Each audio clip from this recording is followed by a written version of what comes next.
Okay, today we're going to put these ground mounts up. So check the main upright, which is the bigger channel, two holes which are the top, and at the bottom we're going to attach one of the L brackets, or two if you've got enough of them. You can put one on either side.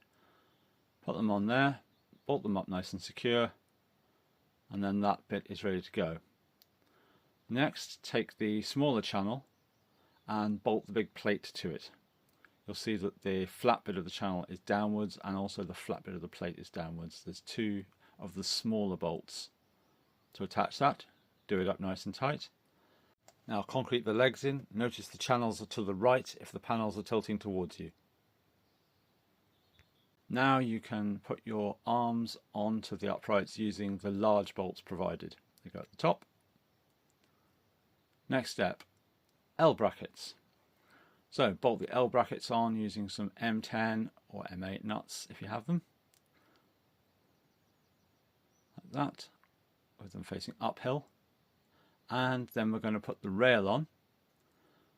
And the rail goes above the brackets with the channel facing up and also towards the bracket.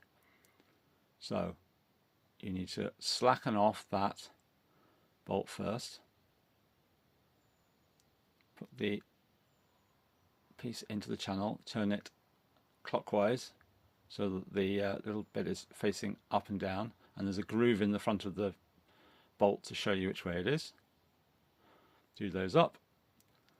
Now we put the panel brackets in the channel, so put the end brackets on first, then put your panel on with the same amount above and below the two rails.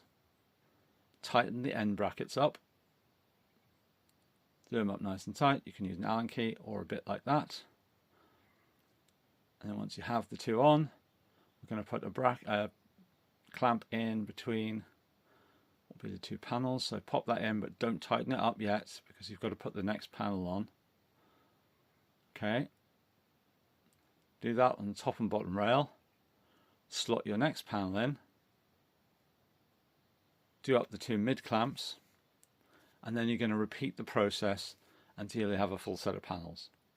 It's important to make sure that you get your panels sort of parallel, or the lines on the panels parallel with the rails, so that you don't go uphill or downhill, and you should be fine.